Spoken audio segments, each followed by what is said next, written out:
ദൈവമക്കളെ, പാപികളുടെ എണ്ണം കൂടുകയാണ്.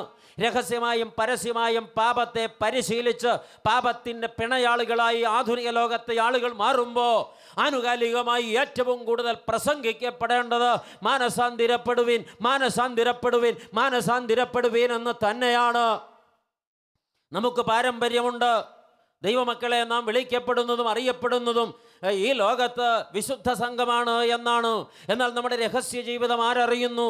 നമ്മുടെ വ്യക്തി ജീവിതം ആരറിയുന്നു? നമ്മുടെ അന്തരംഗം ആരറിയുന്നു? പാപത്തിൻ്റെ ഇരുണ്ട ഇടനാഴികളിലൂടെ ഈ പാപസുഖങ്ങളെ താലോലിച്ച് ആരും കണ്ടില്ല, ആരും അറിഞ്ഞില്ലെന്ന് സ്വയം ആശ്വസിച്ച് പാപപന്ഥാവിൽ നടന്നു നീങ്ങുന്ന ജനതയോട് ദൈവത്തിൻ്റെ പരിശുദ്ധാത്മാവ് ഇന്ന് രാത്രിയിലും വിളംബരം ചെയ്യുന്നത് ഒറ്റ കാര്യമാണ്. അന്തരംഗങ്ങളെ നോക്കിക്കാണുന്ന അത്ഭുതവാനായ ദൈവം, തീ പോലെ കത്തുന്ന, തീപ്പന്തം പോലെ കത്തുന്ന കണ്ണുള്ള ദൈവം വിളിച്ചു പറയുന്നു, മാനസാന്തരപ്പെടുക, സുവിശേഷത്തിൽ വിശ്വസിക്കുക. അതാണ് ദൈവമക്കളെ ദൈവരാജ്യത്തിൻ്റെ പങ്കാളിയാകുവാനുള്ള ഏറ്റവും യോഗ്യത നൽകുന്ന ഒരേ ഒരു മാർഗം. ഇതെല്ലാവർക്കും ബാധകമായി ദൈവം അരുളി ചെയ്യുന്നതാണ്. ഒരു വ്യക്തി മാനസാന്തരപ്പെട്ട് സുവിശേഷത്തിൽ അഥവാ യേശു ക്രിസ്തുവിൽ വിശ്വസിച്ച് ദൈവരാജ്യത്തിനകത്തായാൽ ആ വ്യക്തിയുടെ ജീവിതത്തിൽ ചില വ്യക്തമായ മാറ്റങ്ങൾ പ്രത്യക്ഷപ്പെടും. മാനസാന്തരപ്പെട്ട് സുവിശേഷത്തിൽ വിശ്വസിക്കാനാണ് പറഞ്ഞത്. സുവിശേഷം യേശു ക്രിസ്തുവാണ്. അപ്പോസ്തലനായ പൗലോസ് എഴുതുന്നു, ദാവീദിന്റെ പുത്രനായി ജനിച്ചു മരിച്ച് ഇന്നും ജീവിക്കുന്ന യേശു ക്രിസ്തുവിനെ ഓർത്തുകൊള്ളുവീൻ, അതാകുന്നു എൻ്റെ സുവിശേഷം. സുവിശേഷത്തിൽ വിശ്വസിപ്പീൻ എന്ന് പറഞ്ഞാൽ അർത്ഥം ഇതാണ്, യേശു ക്രിസ്തുവിൽ വിശ്വസിക്കുക. ദൈവമക്കളെ, ഇപ്രകാരം മാനസാന്തരപ്പെട്ട് സുവിശേഷത്തിൽ അഥവാ യേശു ക്രിസ്തുവിൽ വിശ്വസിച്ച് ദൈവരാജ്യത്തിനകത്തായ ഒരു വ്യക്തിയുടെ ജീവിതത്തിൽ വ്യക്തമായ ചില മാറ്റങ്ങൾ ഉണ്ടാകും, ചില അടയാളങ്ങൾ ഉണ്ടാകും. ഒന്ന്, ആ വ്യക്തി സാത്താൻ്റെ അധികാരത്തിൽ നിന്നും ആധിപത്യത്തിൽ നിന്നും പരിപൂർണമായും മോചനം പ്രാപിക്കുന്നു. ആമേൻ. യേശു ക്രിസ്തുവിൻ്റെ രാജ്യത്തിനകത്തായ ഒരു വ്യക്തി സാത്താൻ്റെ അധികാരത്തിൽ നിന്നും ആധിപത്യത്തിൽ നിന്നും മോചനം പ്രാപിക്കുന്നു.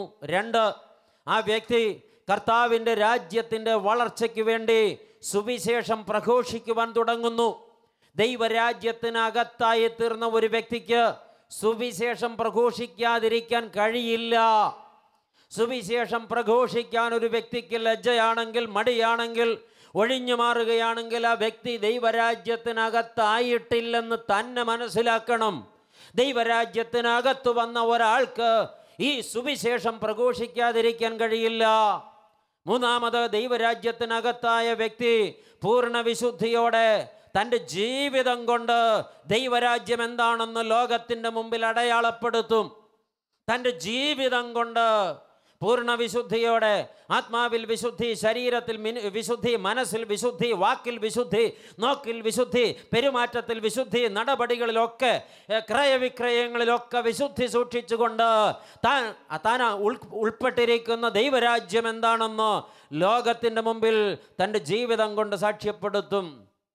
ദൈവരാജ്യത്തിനകത്തായ വ്യക്തി അടയാളപ്പെടുത്തുന്ന നാലാമത്തെ കാര്യം, ആ വ്യക്തിക്ക് ഇതിനൊക്കെ ശക്തി ലഭിക്കേണ്ടതിന് പരിശുദ്ധാത്മാവിൻ്റെ ദാനം നിരന്തരം ലഭിച്ചുകൊണ്ടിരിക്കും.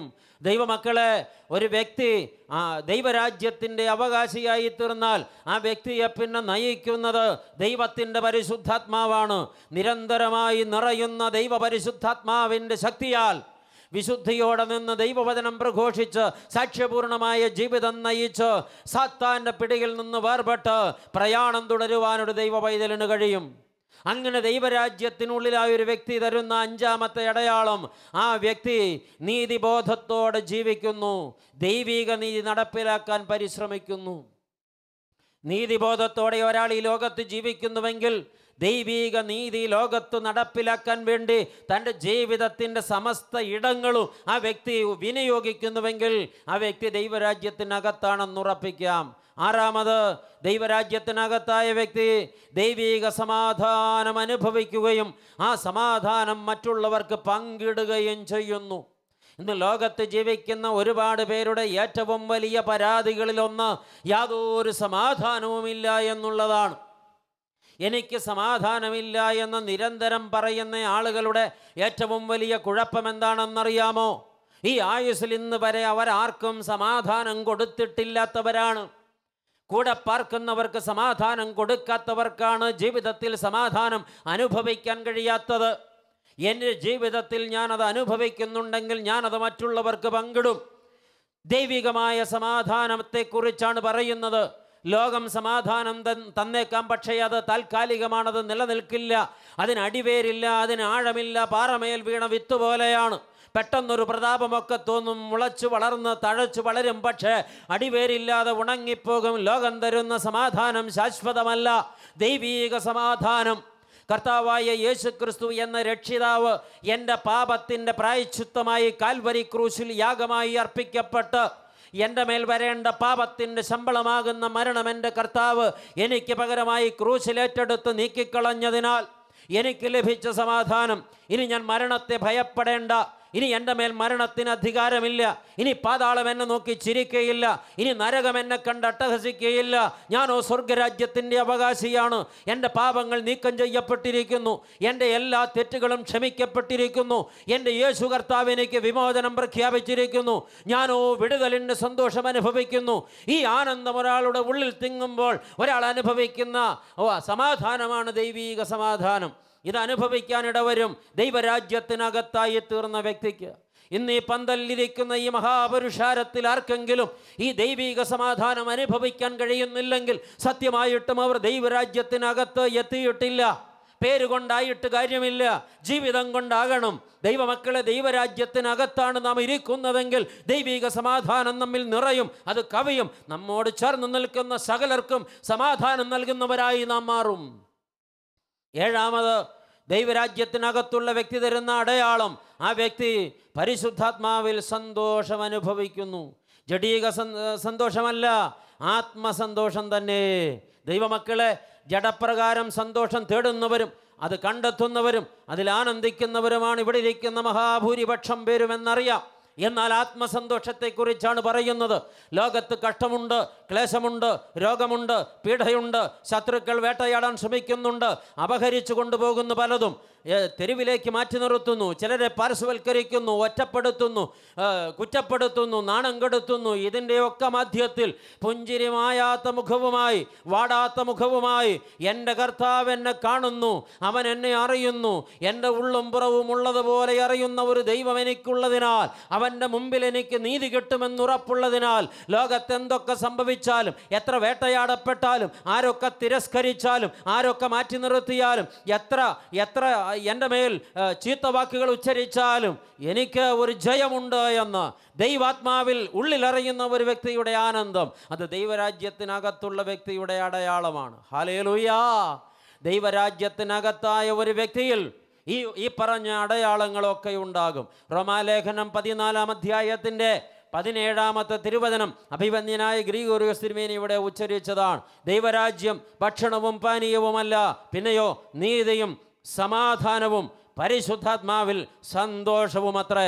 ഇത് തന്നെ ഒരു ദൈവരാജ്യത്തിനകത്തായി തീർന്ന വ്യക്തിയുടെ ജീവിതത്തിൽ വെളിപ്പെട്ടിരിക്കും. നീതി, സമാധാനം, പരിശുദ്ധാത്മാവിലുള്ള സന്തോഷം. ദൈവമക്കളെ, ഇതാണ് ദൈവരാജ്യത്തിനകത്തായ വ്യക്തിയിൽ നിന്ന് ഈ ലോകം ദർശിക്കുക.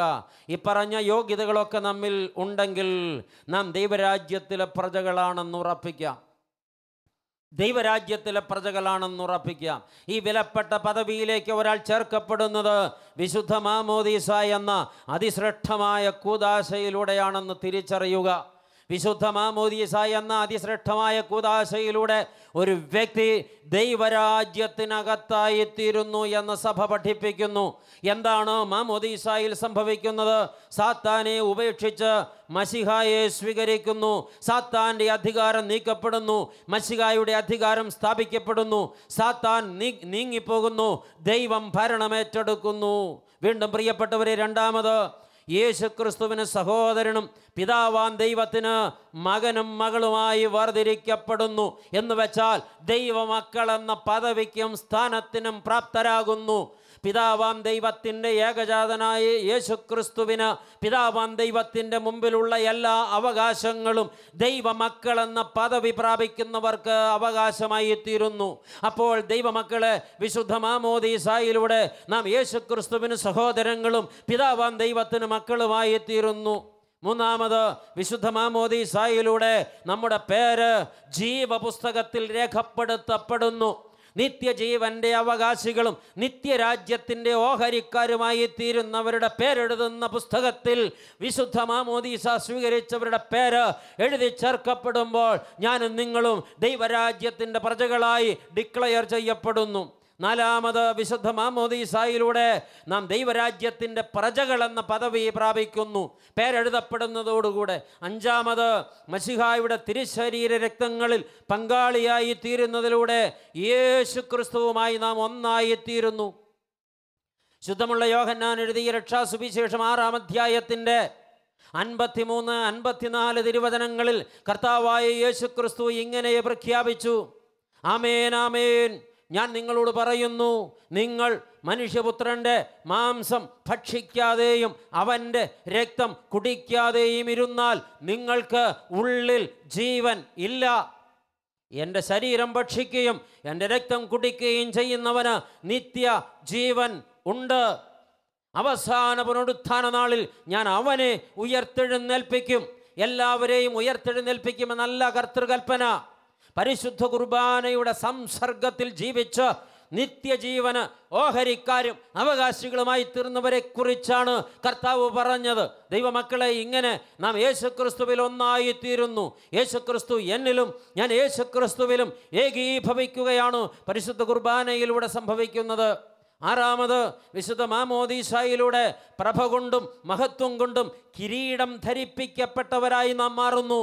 അഥവാ നാം രാജത്വത്തിൻ്റെ പദവിക്ക് അവകാശികളായി തീരുന്നു.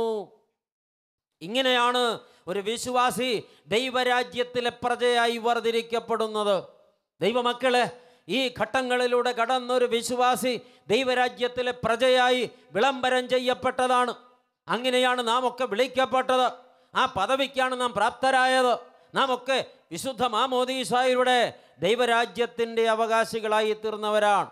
ഇത്രമാത്രം വിലപ്പെട്ടതായ ആ അമൂല്യമായ പദവിക്ക് വിളിക്കപ്പെട്ടവരായ നമുക്ക് ഈ അവകാശത്തിൽ ഇന്ന് ഉറച്ചു നിൽക്കാൻ കഴിയുമോ?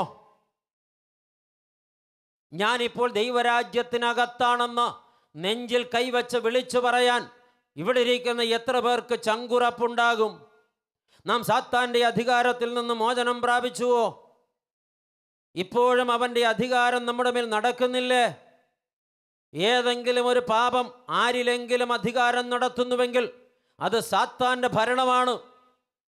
ഒരു മദ്യപാനി, സാത്താൻ്റെ ഭരണം അവൻ്റെ മേലുണ്ട്. ശുദ്ധമുള്ള യോഹന്നാൻ എഴുതിയ 1-ാം ലേഖനം 3-ാം അധ്യായം 8-ാം തിരുവചനത്തിൽ ഇങ്ങനെ അടിവരയിട്ട് എഴുതിയിട്ടുണ്ട്: പാപം ചെയ്യുന്നവൻ പിശാചിൻ്റെ മകനാകുന്നു. പാപം ചെയ്യുന്നവൾ പിശാചിൻ്റെ മകളാകുന്നു എന്നും കൂടെ വായിക്കണം. ഒരാളുടെ മേൽ പാപം ഭരണം നടത്തുന്നുവെങ്കിൽ പൈശാചിക ഭരണമാണ്. മാമോദീസായിൽ സാത്താനെ ഉപേക്ഷിച്ച് യേശുക്രിസ്തുവിനെ സ്വീകരിച്ച് ദൈവരാജ്യത്തിലെ പ്രജയായി വിളിക്കപ്പെട്ടിട്ട് എവിടെയാണ് വഴിതെറ്റിപ്പോയത്? എപ്പോഴാണ് ഈ രാജ്യത്തിൻ്റെ പടിക്ക് പുറത്തു പോയത്? വളർച്ചയുടെ പടവുകൾ ചവിട്ടി കയറിയപ്പോൾ, വർത്തമാന ലോകത്ത് ചുറ്റും കണ്ട ആസ്വാദനങ്ങളും ഇമ്പങ്ങളും നമ്മുടെ മേൽ വേലിയേറ്റം സൃഷ്ടിച്ചപ്പോൾ, ഈ ലോകം തരുന്ന ജഡസുഖത്തെ ആസ്വദിപ്പാൻ നാം വഴുതി മാറിയപ്പോൾ, പാപത്തിലേക്ക് ജീവിതത്തെ പതുക്കെ പതുക്കെ പണയപ്പെടുത്തിയപ്പോൾ, അറിഞ്ഞോ അറിയാതെയോ നാം സാത്താൻ്റെ അടിമത്വത്തിലേക്ക് വഴുതി മാറി. വീണ്ടും പ്രിയപ്പെട്ടവരെ, ദൈവരാജ്യത്തിന് പുറത്തേക്ക് ഇറങ്ങിപ്പോവുകയായിരുന്നില്ലേ? ഇത് കേട്ടുകൊണ്ടിരിക്കുന്നവർ മനനം ചെയ്യണം, പരിശോധിക്കണം. അങ്ങനെ സംഭവിച്ചിരിക്കുന്നത് കൊണ്ടാണ് ആദ്യം പറഞ്ഞത്, ആനുകാലിക പ്രസക്തമാണ് ആ പ്രസംഗം. മനസാന്തിരപ്പെടുക. ഇന്ന് ഈ പന്തലിൽ വന്ന മുഴുവൻ ജനതയോടും ദൈവാത്മാവ് പറയുന്നു, നീ മാനസാന്തരപ്പെടുക, മടങ്ങി വരിക. ദൈവ പൈതലേ, ഈ രാജ്യം ഇപ്പോഴും നിനക്ക് വേണ്ടി തുറന്നിട്ടിരിക്കുകയാണ്. നിന്റെ അവകാശത്തിലേക്ക് നീ മടങ്ങി വരിക. ദൈവമക്കളെ, അത് അഹങ്കാരം. ലോകത്ത് സാത്താൻ്റെ ഭരണം എന്ന് പറയുമ്പോൾ ഏത് പാപവും സാത്താൻ്റെ അധികാരമായി വ്യാഖ്യാനിക്കപ്പെടണം. അഹങ്കാരമാകട്ടെ, നിഗളമാകട്ടെ, മത്സരമാകട്ടെ, ദ്രവ്യാഗ്രഹമാകട്ടെ, ആഡംബര പ്രമത്തതയാകട്ടെ, ഈ ലോകത്തിൻ്റെ ഇമ്പങ്ങൾ ഏതുമാകട്ടെ, പാപശീലങ്ങൾ എന്തുമാകട്ടെ, നിന്റെ മേൽ സാത്താൻ അധികാരം നടത്തുന്നു എന്ന് തിരിച്ചറിയുക. വീണ്ടും നമുക്ക് ദൈവരാജ്യത്തിൻ്റെ കെട്ടുപണിക്ക് വേണ്ടി സുവിശേഷം ചുമക്കുന്നവരും അത് പ്രഘോഷിക്കുന്നവരും ആയിത്തീരുവാൻ കഴിഞ്ഞിട്ടുണ്ടോ? ഇന്ന് അനേകം പേരും സുവിശേഷ വേലയ്ക്ക് പുറംതിരിഞ്ഞു നിൽക്കുന്നവരോ അതിനെ പുച്ഛിക്കുന്നവരോ ആണ്. ദൈവമക്കളെ, ദൈവരാജ്യത്തിനകത്തായി തീർന്ന ഏതൊരു വ്യക്തിയുടെയും ചുമതലയാണ് സുവിശേഷം പ്രഘോഷിക്കുക എന്നുള്ളത്. യേശുക്രിസ്തുവിനെ ലോകത്തിന് മുമ്പിൽ വിളംബരം ചെയ്യുക എന്നുള്ളത് അത് എണ്ണപ്പെട്ട ചില ആളുകളുടെ പ്രവൃത്തിയല്ല, അവർക്ക് എഴുതി കെട്ടിക്കൊടുത്തതായ ഒരു പ്രമാണവുമല്ല. ദൈവരാജ്യത്തിൻ്റെ പ്രജകളായി തീർന്ന സകലരുടെയും ചുമതലയാണ് ദൈവരാജ്യം വിളംബരം ചെയ്യുക, ദൈവരാജ്യത്തിൻ്റെ രക്ഷയുടെ സുവിശേഷം പ്രഘോഷിക്കുക എന്നുള്ളത്. നമുക്കത് കഴിയുന്നുണ്ടോ ദൈവമക്കളെ? നമുക്കത് കഴിയുന്നുണ്ടോ? നാം തിരിച്ചറിയേണ്ട കാര്യമാണ്.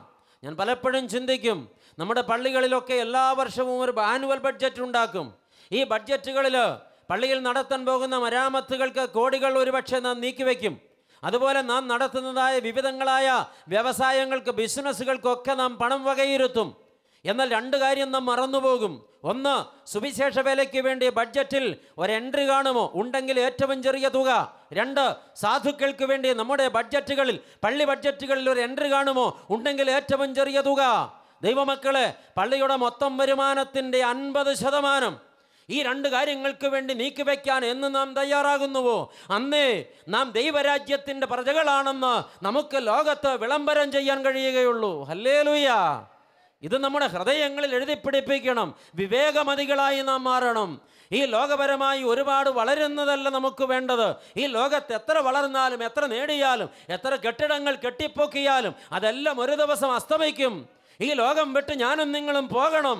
ഭൗമലോകത്തിനപ്പുറത്തൊരു ദർശനമുണ്ടാകണം. അതിലേക്ക് നമ്മുടെ വളർച്ച, അതാണ് നാം കണ്ടെത്തേണ്ടത്.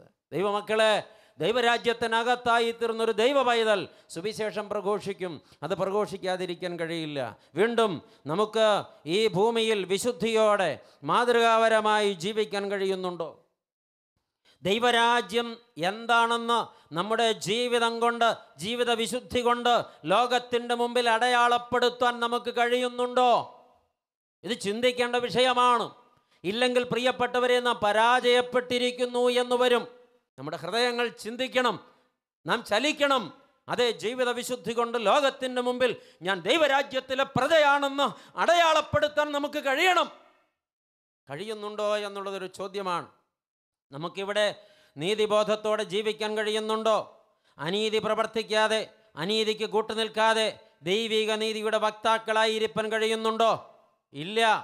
കൈക്കൂലി വാങ്ങുന്നവരും, അഴിമതി നടത്തുന്നവരും, പൂഴ്ത്തിവെപ്പ് നടത്തുന്നവരും, കരിഞ്ചന്ത നടത്തുന്നവരും, തട്ടിപ്പ് നടത്തുന്നവരും, വെട്ടിപ്പ് നടത്തുന്നവരും, ഏത് അന്യായ മാർഗത്തിലും പണം സമ്പാദിക്കാൻ ജീവിതത്തിൽ നെട്ടോട്ടം ഓടുന്നവരുമായി നാം മാറുമ്പോൾ, ദൈവമക്കളെ, നാം ദൈവരാജ്യത്തിലെ പ്രജകളാണെന്ന് നീതിബോധത്തോടെ ലോകത്തിൻ്റെ മുമ്പിൽ അടയാളപ്പെടുത്താൻ നമുക്ക് കഴിയുമോ?